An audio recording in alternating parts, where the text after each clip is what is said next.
ইসরায়েলকে হামলার চড়া মূল্য দিতে হবে ইরানের হুঁশিয়ারি।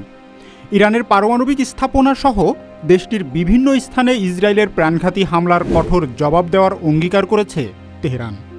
আজ ভোররাতে ইরানের রাজধানী তেহরান ছাড়াও নাতাঞ্জ শহরে এইসব হামলা চালানো হয় বলে প্রাথমিকভাবে জানা গেছে। ইরানের সশস্ত্র বাহিনীর জেনারেল স্টাফ এর মুখপাত্র আবুল ফজল শেখ রচি বলেছেন, জয়নবাদী এই হামলার জবাব অবশ্যই ইরানি সশস্ত্র বাহিনী দেবে।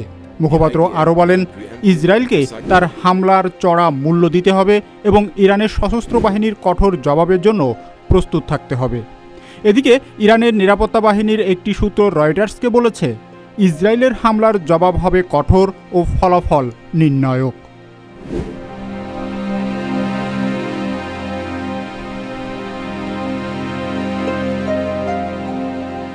হামলা কি অত্যাসন্ন? জানতে চাইলে একই সূত্র বলছে, ইরানের প্রতিশোধ কেমন হবে তার বিস্তারিত নিয়ে সরকারের উচ্চ পর্যায়ে আলোচনা চলছে। ইরানের রাষ্ট্রীয় টেলিভিশনের খবর, রাজধানী তেহরানে ইসলামিক রেভলিউশনারি গার্ডস এর সদর দপ্তরও হামলা হয়েছে। হামলায় ইরানের বিপ্লবী গার্ডের প্রধান মেজর জেনারেল হোসেন সালামি ছাড়াও 25 বছর ধরে দেশটির পারমাণবিক শক্তি বিষয়ক সংস্থার প্রধানের দায়িত্বে থাকা ফরেদুন আব্বাসি নিহত হয়েছেন। ইসরায়েলের প্রধানমন্ত্রী বেনিয়ামিন নেতানিয়াহু বলছেন, তেহরান থেকে প্রায় 225 কিলোমিটার দক্ষিণে নাতাঞ্জ শহরে অবস্থিত ইরানের প্রধান পারমাণবিক সমৃদ্ধকরণ কেন্দ্রে হামলা চালিয়েছে তার দেশ।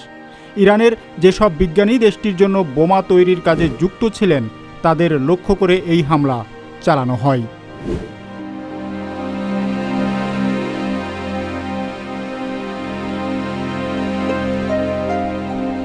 তিনি আরও বলেন, যতদিন প্রয়োজন ততদিন এমন হামলা চলবে।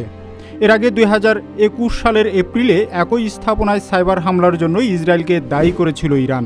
ইরানের সংবাদ মাধ্যমগুলো বলছে, তেহরান জুড়ে 6 থেকে 9টি বিস্ফোরণের শব্দ শোনা গেছে। হামলা হয়েছে আবাসিক ভবনেও। আল জাজিরা তথ্য, তেহরানের উত্তর পূর্বাঞ্চলে বিস্ফোরণের শব্দ শোনা গেছে। ইসরায়েলের প্রতিরক্ষামন্ত্রী ইসরায়েল কতজ বলেছেন, ইরানে আগাম প্রতিরোধমূলক হামলা চালিয়েছে তার দেশ। ইতোমধ্যে ইসরায়েল জুড়ে বিশেষ জরুরি অবস্থা জারির ঘোষণা দিয়েছে বেনিয়ামিন নেতানিয়াহু সরকার।